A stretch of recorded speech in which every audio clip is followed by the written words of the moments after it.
Miguel leads me inside the small gas station. The air smells like burnt coffee and cinnamon. He points to an old cordless phone on the counter. "Try calling them," he says softly. My fingers shake as I dial my mother's number. No answer. I try my father next. Nothing. My sister Emma's voicemail clicks on after 2 rings. My chest tightens. "They're not picking up," I whisper. Miguel slides a paper cup of water toward me. "Anyone else you can call?" My mind spins. Then I remember one person who always answers. Grandma Clara. I dial slowly, praying she picks up. "Sweetheart," her voice comes through, warm and alive. "Grandma, they left me, at a gas station." A pause stretches long enough to break something inside me. "They what?" she says sharply. Her voice shifts from worry to steel. "Stay where you are, I'll handle it." I press the receiver against my ear, trembling.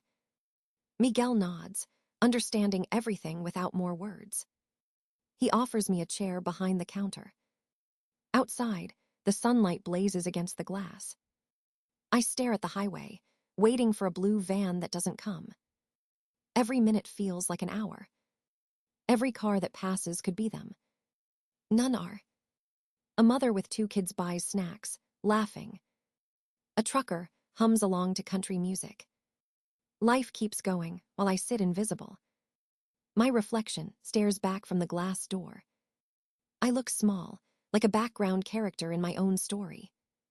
Maybe I always was. 4 hours crawl by. Miguel checks the clock, then me.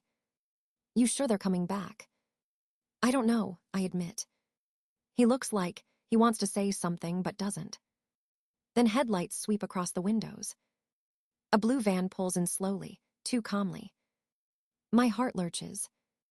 They came back. But there's no panic, no relief on their faces. Mom steps out first, fixing her hair in the reflection. "Anna, honestly, you made us late," she says. Her tone carries mild irritation, not guilt. Dad doesn't leave the car. Emma scrolls on her phone, barely glancing up. Miguel folds his arms, frowning at their calmness. I stand up, feeling dizzy from the heat and disbelief. 4 hours, I whisper. Mom sighs. "Well, we came back, didn't we?" Her words sting sharper than the desert sun. Miguel looks at her like she's spoken another language. "Ma'am, she was scared out of her mind," he says quietly. Mom forces a polite smile. "She's fine, thank you for your help." Dad starts the engine. Emma yawns. I turn back to Miguel, his kind eyes steady on mine. "You okay, miss?" he asks again. I want to say yes, but my throat burns with unshed tears. Instead, I nod and whisper, "Thank you." The van door slides shut. As we pull away, I see Miguel fade in the mirror.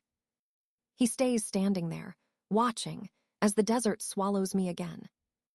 The van hums quietly down the highway. No one speaks. Mom scrolls through radio stations like nothing happened. Dad taps his fingers on the steering wheel. Emma types furiously on her phone, probably posting again. The desert outside blurs into gold and dust. I stare at my reflection in the window. My face looks unfamiliar, hollowed by silence. "Why didn't you say something before we left?" Mom asks. Her voice is sharp but casual, like she's discussing traffic. "I was in the bathroom," I reply softly. She exhales through her nose, annoyed. "You should have been faster." Emma laughs quietly.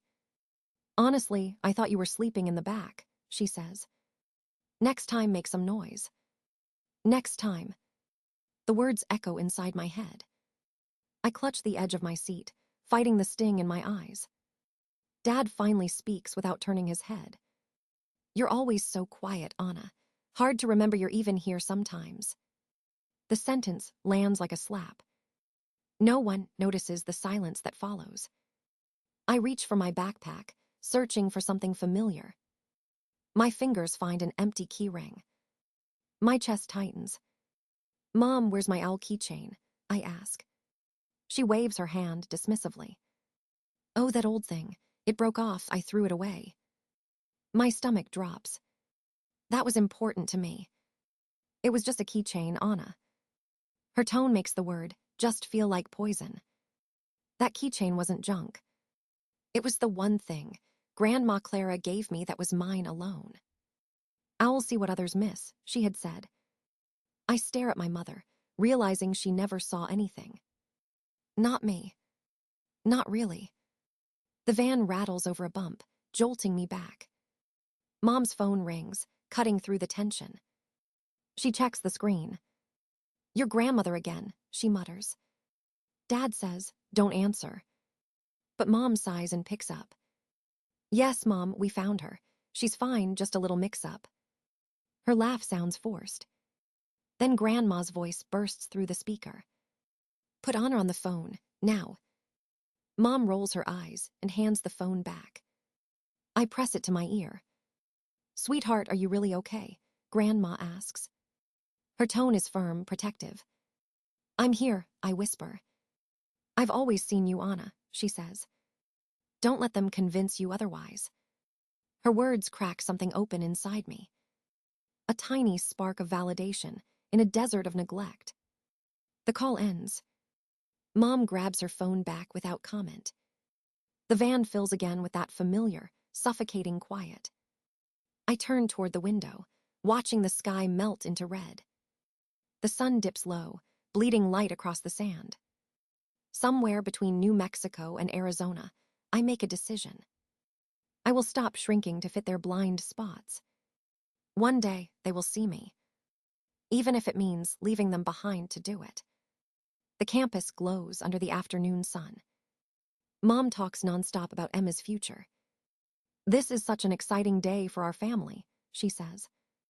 Dad nods proudly, holding Emma's laptop bag.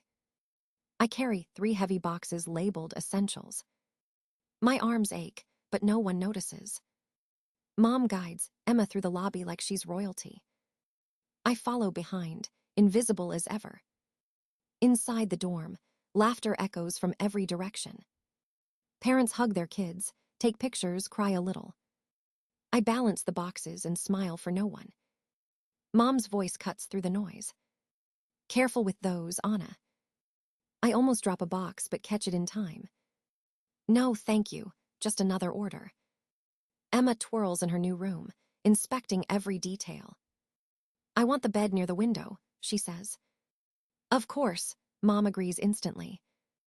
I set the boxes down quietly in the corner. A woman with kind eyes turns to me.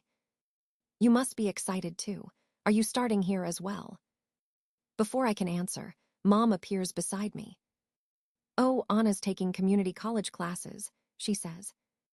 Emma's our academic star. The woman's smile fades a little. Pity flickers in her eyes. I look away, pretending not to notice. I unpack Emma's things one by one. Snow globes from every family trip. None include me in the pictures. I was always busy, sick, or working. Mom hands Emma her trophies, her framed photos. Remember this one, your sweet 16, she says proudly. Her hand never brushes mine. Dad laughs, taking a picture of them both. His eyes never find me through the lens. I feel like a ghost in daylight. Hang that tapestry higher. Mom says. Anna can do it, she's taller, Emma adds. I stretch to reach the hooks, my arms shaking. A soft voice speaks beside me. Your sister seems intense, says Emma's roommate Lena.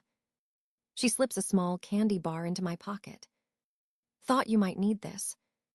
The kindness nearly makes me cry. For the first time today, someone actually sees me. Later, in the hallway, they plan dinner. That steakhouse we passed looked perfect, Mom says. Emma loves filet mignon. Dad checks his watch. We should leave soon, long drive back. Not a single glance toward me. I breathe slowly, something inside me snapping. No one realized I was gone, I say quietly. 4 hours. Not one of you noticed. Mom blinks, confused. Don't be dramatic, dear. Dad frowns. You're fine, let's not make a scene. I lift my chin, voice steady now. Being quiet doesn't mean I don't exist. The words hang heavy in the air. For the first time, I see them flinch. And for the first time, I don't apologize for being seen. Grandma Clara's kitchen smells like tea and paper. She sits across from me, pen in hand. Let's start from the beginning, she says. I nod, opening the notebook between us. Each page will hold a memory they tried to erase. The night of your high school graduation, she reminds me. I write it down. They introduced Emma as the future doctor. Me, just our other daughter. Clara's handwriting joins mine. Christmas 2 years ago, she adds. They didn't visit because Emma had a cold. The ink bleeds slowly, like truth resurfacing. We move year by year, event by event. Every skipped birthday. Every missing photo. Every silence that replaced love. Thanksgiving, I whisper. They forgot to set a plate for me. Clara pauses, her jaw tightening. What did they say? That I should have reminded them I was coming. She shakes her head, eyes glistening. Keep writing, she says. I flip the page. Spring break, I continue. They turned my room into a gym. My handwriting gets smaller, neater, colder. Each letter feels like proof of existence. This isn't venting, Clara murmurs. This is evidence. We sit in silence, the pages filling like a quiet rebellion. The phone rings. She answers, putting it on speaker. My father's voice fills the room. This has gone far enough, Clara. His tone is clipped, defensive. Your daughter is too upset to drive. I don't flinch. Clara looks at me and presses record. For the record, Mark, she says calmly. What exactly is your concern? He sighs loudly. We need to get back to Colorado. We have work. I note the words in the margin. Concern expressed, schedule not well-being. He hangs up before Clara can reply. She rewinds the tape, labeling it carefully. Evidence, she says again, tucking it into a shoebox. Her fingers tremble slightly as she closes the lid. Not one message from them asks if you're okay. I trace a line under the last sentence I wrote. The truth sits there, undeniable and ugly. Clara looks at me over her glasses. What now, my dear? I take a deep breath. I want to transfer, I say. To Arizona State. Her smile is small but proud. That's a good start. The next morning, she makes a call. By afternoon, applications arrive in my inbox.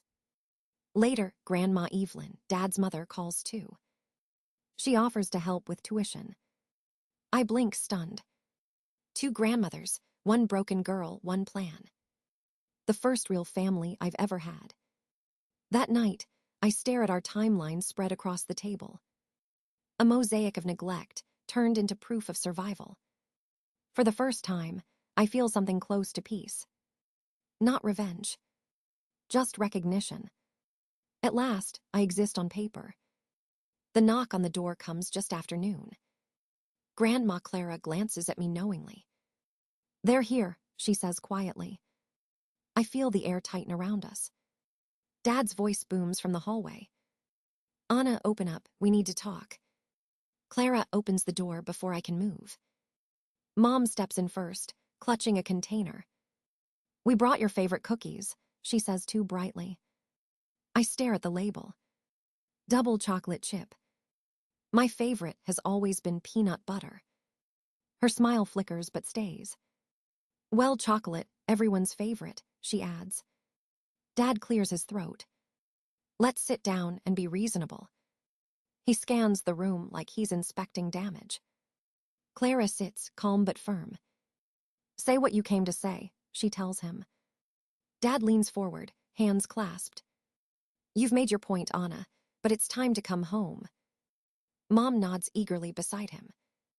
Your father cleared out the storage room for you. The storage room, I repeat softly. She smiles as if offering a gift.